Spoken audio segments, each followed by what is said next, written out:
Hello everybody, I'm Dustin Benzel and welcome to part 2 of my reflections of Generation 3.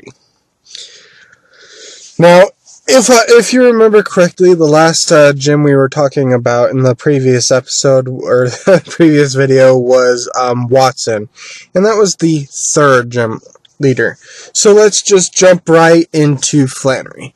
Now, between Watson and Flannery, Ash didn't get another Pokemon. He had the same Pokemon he always did, and so there's really nothing exciting that happened during that particular time. But, so I want to apologize if the audio is a little bit louder than normal. I'm still having webcam microphone issues for some odd reason, but whatever. Anyway, so Ash went to Flannery, and oh, yeah, and I've already told you this, but my other part 2 was deleted, so I'm sorry if this isn't as good as it was going to be, but I kind of got screwed over a little bit, so I apologize greatly if this isn't as good as it could have been. Anyway, then we run into Flannery, the 4th gym leader. Finally, we're getting in there. And, well, let's say, that was a pretty interesting battle. Flannery, if I can remember the first time that I tried to do this, Flannery was a lot like Maylene in that they were new trainers. The difference is that Flannery got her gym by familial things or whatever, and I think Maylene just was handed the gym in Veilstone City, I think is what it is. Probably wrong, though. It's hard to remember every single thing about Pokemon here. Oh no! No, sorry.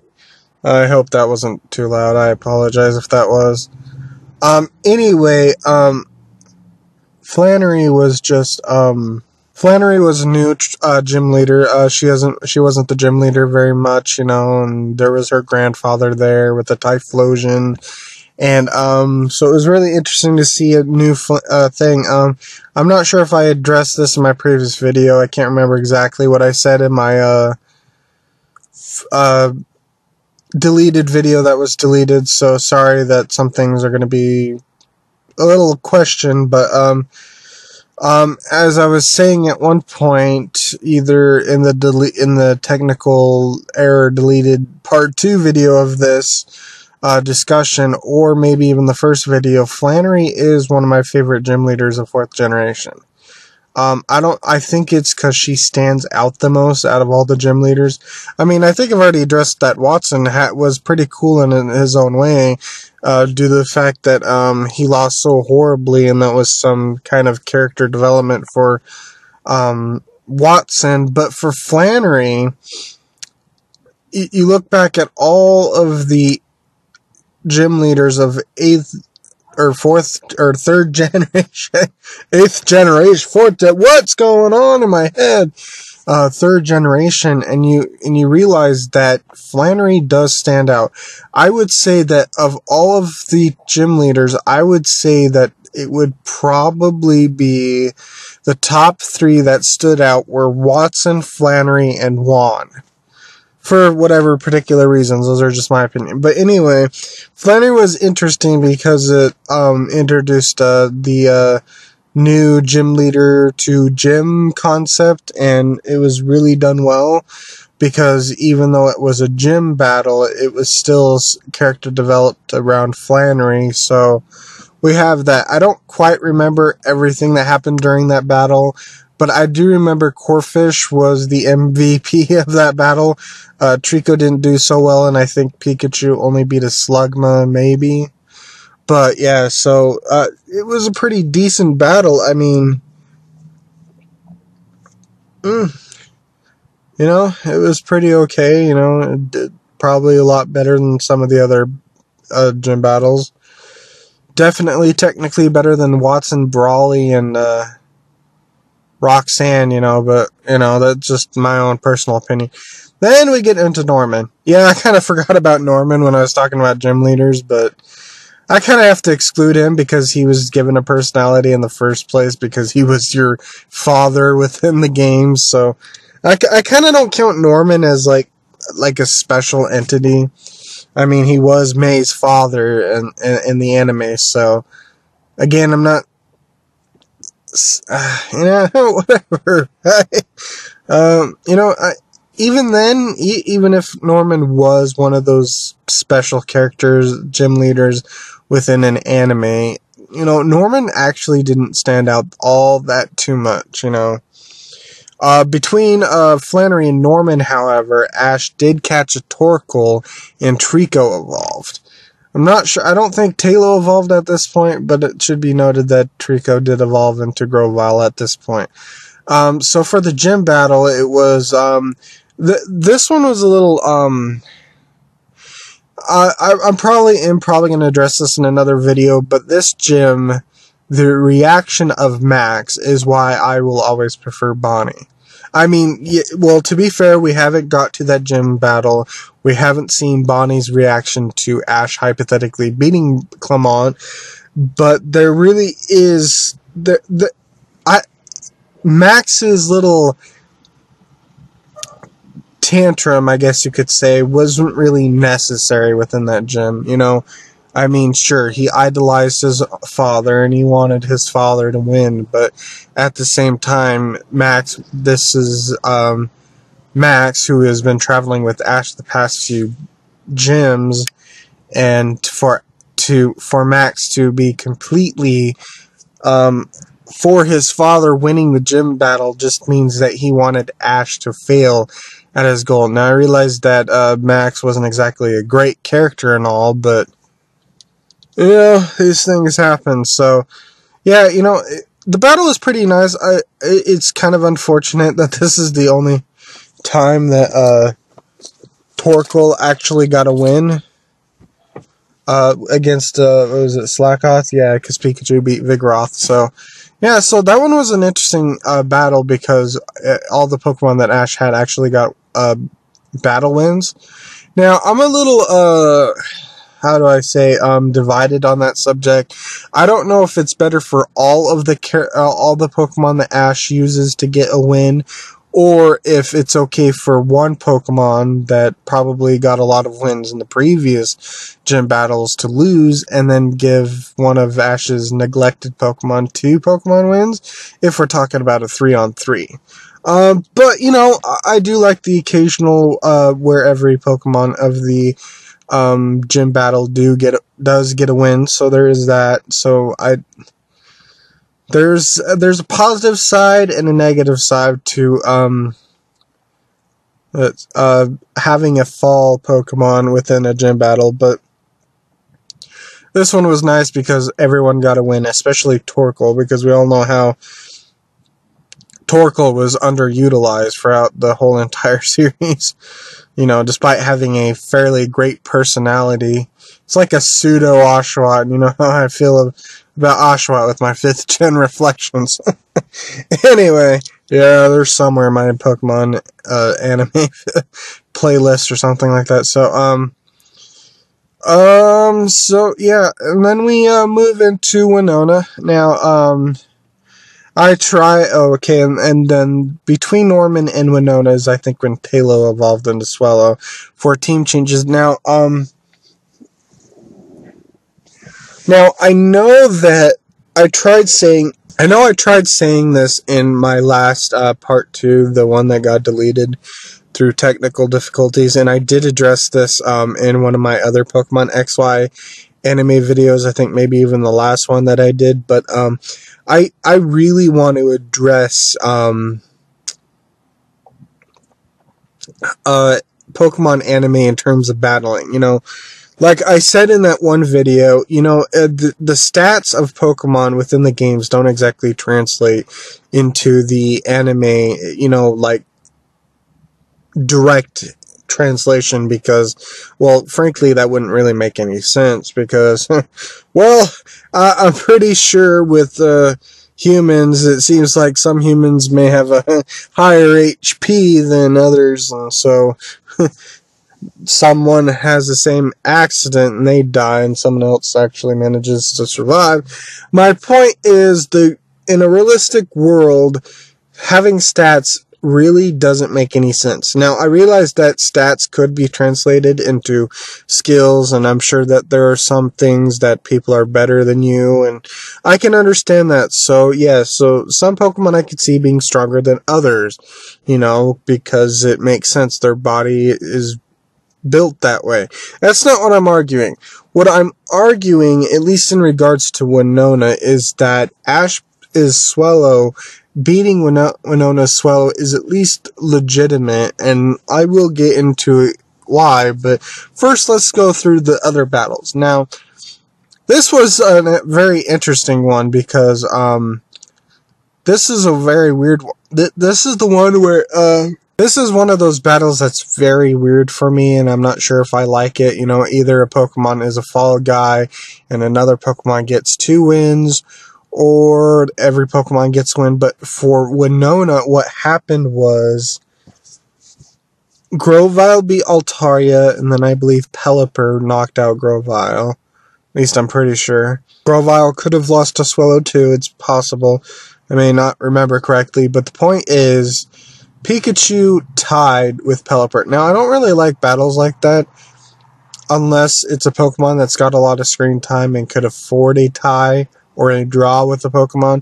But if you go forward to 4th generation with Ash's Quilava versus Nando's Armaldo, you can see why I don't exactly like those. I definitely would say for like something like Ash's Quilava, I would definitely prefer a tie or a draw, at least in comparison to a loss, especially that particular Pokemon. But draws are not that good in my opinion in a lot of ways, because it kind of feels like a cop-out.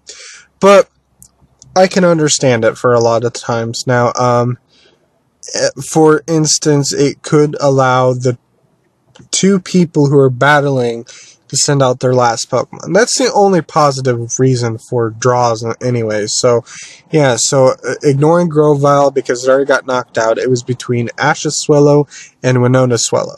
Now, just so we're clear, just so I clarify, and I'm sure there'll be an image, but Winona Swallow was actually shiny to differentiate between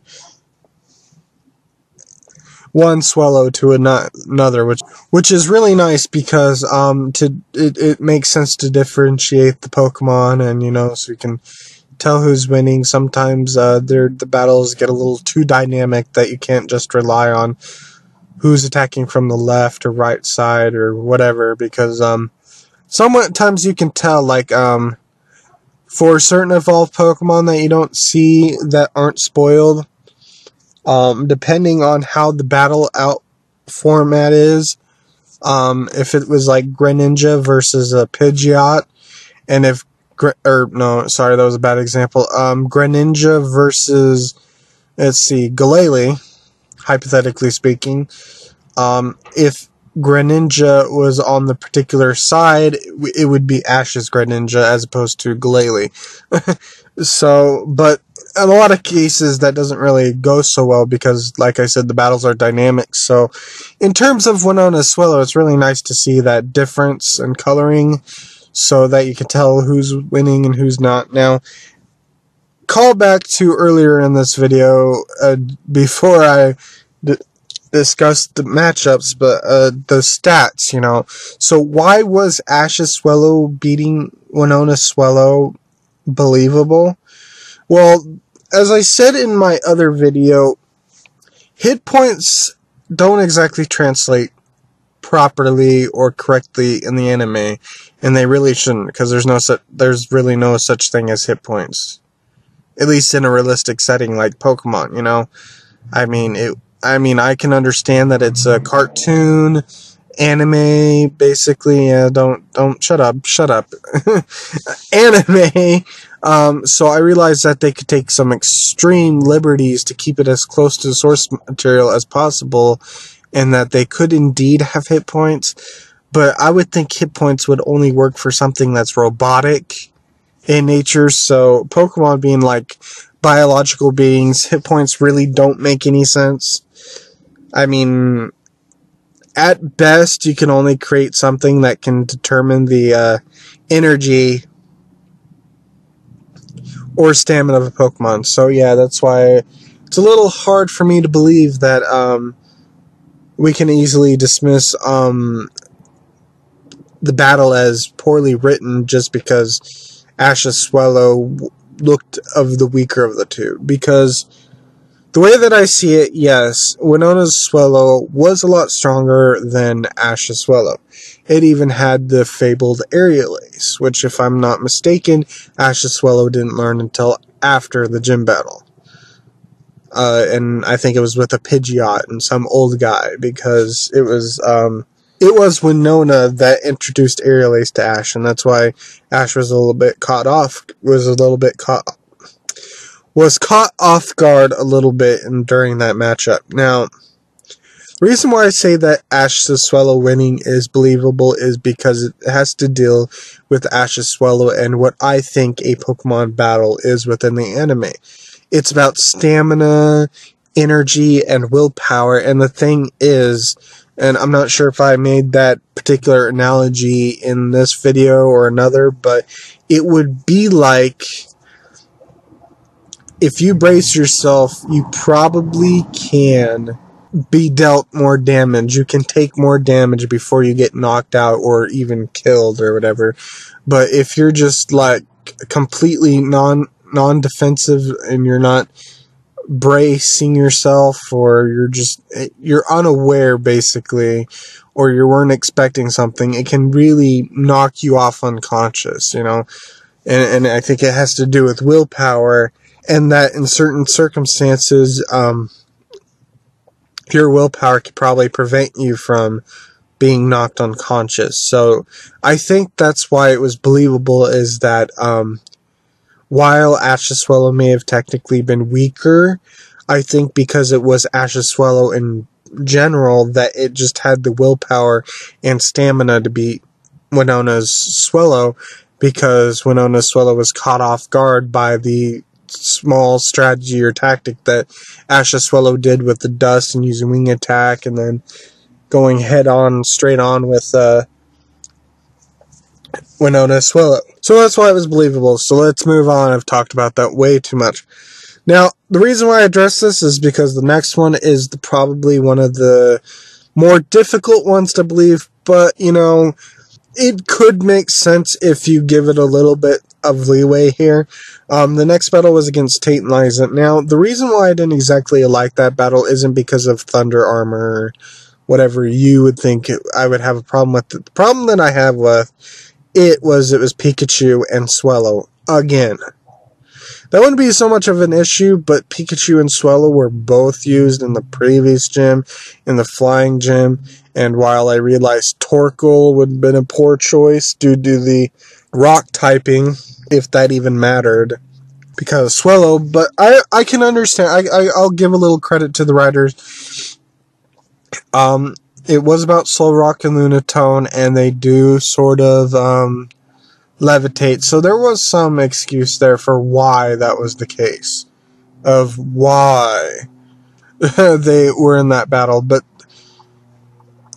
yeah, mostly it was because they were used again as opposed to like others, you know, and you know, Ash could have caught Snorunt at this particular time or before, even Winona could have been used against Winona instead of like Grovyle or Pikachu, but you know, whatever.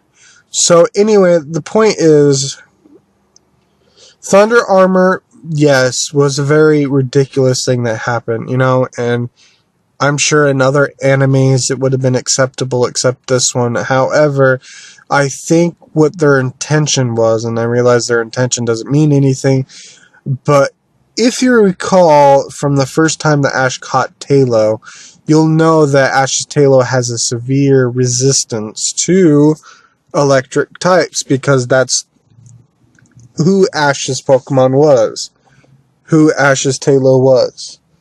So, yes, so even though it was a little bit unrealistic to see Thunder Armor, so as ridiculous as it was to see Thunder Armor, there is some ways that made sense, because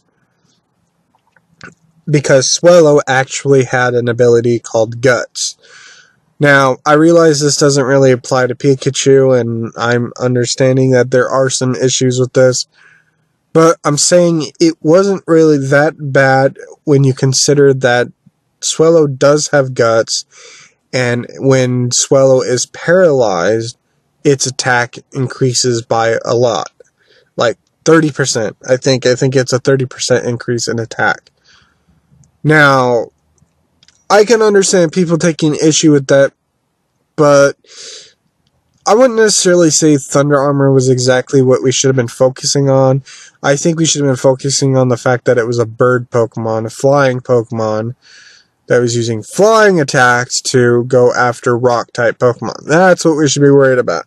Not Thunder Armor, except in regards to Pikachu, but, just the flying type moves against the rock Pokemon. Okay, but whatever. So, yeah, while I understand it was kind of a bad battle, I do agree that it wasn't exactly the best or one of the best, definitely not like... It would probably only rate higher than Watson, simply for the fact that Watson was a complete shutdown and shutout, and Bella, stop talking. So yeah, so it was one of the worst battles of Hoenn. Stop. So yeah, it was one of the worst battles of Hoenn, but it was entertaining. Let's put it that way. It was at least entertaining. It's a little nice when they actually do something just to entertain us a little bit, I suppose they could have gone the contest route instead, but guess they were saving that for, Dawn and, whatever happened with that. But anyway, I'm babbling for the most part. So let's move on to, I believe we're at the final gym now, which is Juan. Now, I don't know if I addressed this in my deleted video or the video prior to this one, part 1. But, hold on. Okay. Yeah. I don't know if I addressed this, but, I did kind of have a problem with Juan being part of the, gym leader roster. I know it was in reference to Emerald, and, I understand it, and I'm fine with it, but, it would have just been nice to see Wallace as a gym leader.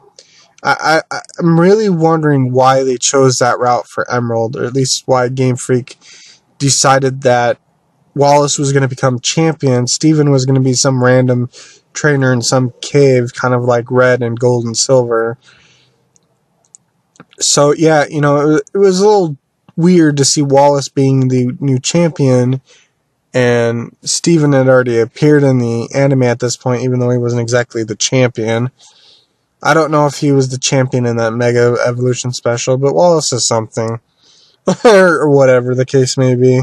So yeah, there is that to consider, and the thing is, Juan had Wallace's team exactly for Ruby and Sapphire. In Ruby and Sapphire, Wallace had, Love Disc, Celio, Whiscash, and the other Pokemon that, Wallace had in his Ruby and Sapphire team. So that was a little disappointing because Juan had some really nice Pokemon in his Emerald team. I can understand why they kept it, but still a little off. Okay. So, Juan was the last gym leader, and I have to say that technically, Juan was a really good gym battle. I wouldn't necessarily say it was the best because of the whole Pikachu flopping Milotic and stuff. At least I think it was Juan's Milotic. It could have been Lucy's Milotic in Battle Frontier, but regardless, and I'll get to that, so I will definitely get into that. So yeah, how do I put this? Yeah, it was a little disappointing that Snorunt was being used for the first time because Ash couldn't use Torkoal. I really liked the fact that it was a 5-on-5, although I wish full battles would happen more and more within the series. So what happened was it started off as a double battle. I think it was like Celio or something of that nature versus Snorunt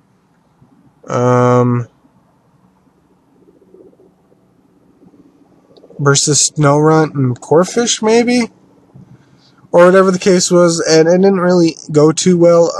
One thing that really didn't go well with me, but I can understood, is that Grovyle, the grass type, didn't actually get anything out of that battle, and that the MVP technically was Corphish, even though Pikachu finished it. Swallow did pretty well against Whiscash, so there was that nice moment. But Snorunt completely didn't get anything, neither did Corphish. So that was a little disappointing to see. And, Pikachu got the win. Now, see, I wouldn't have minded Pikachu getting that win because it was an electric-type Pokemon against a water-type Pokemon. An electric-type versus water-type. However, when we talk about Lucy in the Battle Frontier, which is coming up after the league, we're going to discuss why I didn't exactly like it entirely looking back.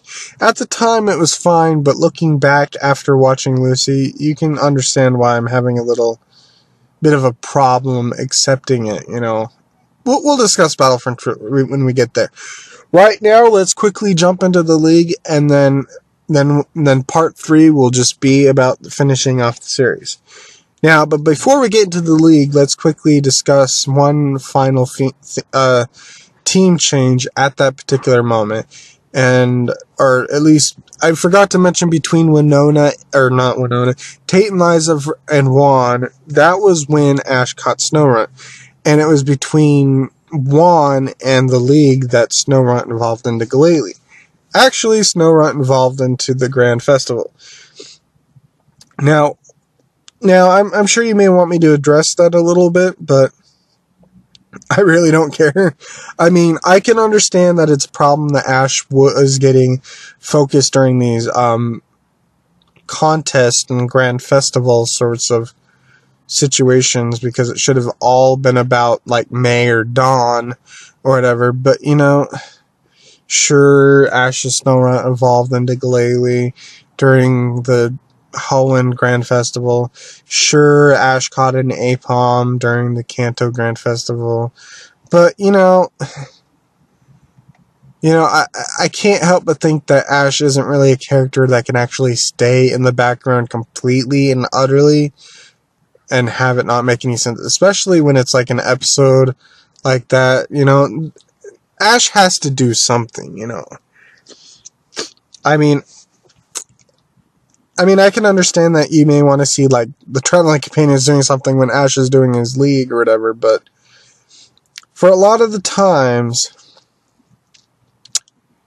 Ash, I think, has to do at least something relevant. He can't just sit in the crowd and just stare at the whatever, whatever. Let's just get into the league. So the league, league was one of my favorites, Before that, let me discuss Morrison and Tyson real quick. Morrison and Tyson, for the most part, are belated rivals for Ash. And I'll get into why that's not exactly a good thing. But, they were okay. Morrison was alright, I guess. Tyson was okay. No problem with it. But the one that I really liked the most, however, was just a one-off rival. And that was, of course, Katie. I loved that battle. That was my favorite battle of the Pokemon League. It was the first full-on-full 6 battle that Ash had within the Hoenn League. Now, this one is interesting. Hoenn is the only generation that had this many full battles. Ash participated in 3 full battles during the Hoenn League. And that was after some double battles and some one-on-ones, it was like Pikachu versus Hitmonlee or Hitmonchan or something like that, and Pikachu won. And then there was Quilava and Charizard versus Ash's Grovyle and Glalie. And then there was Swalot and Tropius versus maybe Corfish and Grovile? No, Grovile wasn't the other one. Corfish and Torkoal. Yeah, okay. Yeah, okay. Now, I didn't really have much of a problem, but this is when Torkoal was really starting to not do very much, because Torkoal hadn't done much at all at this point. In fact, Torkoal appearing probably would have been rare. I mean, I will admit there was that one battle that Torkoal did participate, and I think it was against a Scizor, and it was the episode that introduced Drake of the Hoenn League, or the Hoenn Elite Four.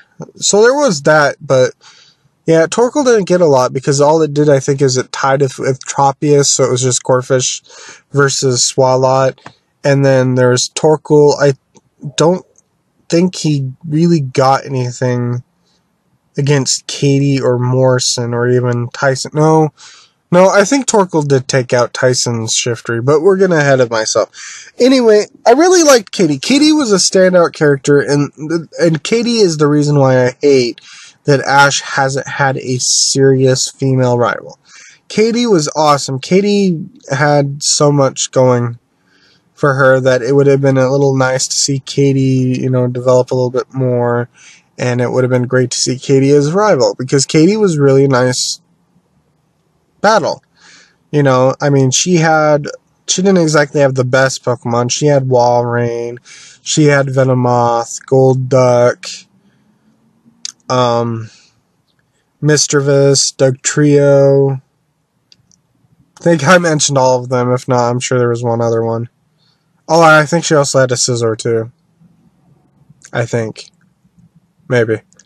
I think so, because I think I remember Ash Swallow doing majorly in that episode or battle, but then I'm a little caught off guard because Gary had a Scizor in the Silver Conference, but whatever happened there happened. So yeah, it was pretty nice, let's see if I remember correctly, it ended with Grovile versus Walrein, which was pretty good. If I have to call foul, I kind of have to call foul on the writers, or the writers of the episode, for having Ash's headbutt hit Misdreavus and knock it out just so Destiny Bond could be used. That's the only thing that I had problems with. I kind of liked how Corfish was kind of confused or whatever, and it beat Golduck by just whipping it around. Basically, that was kind of funny.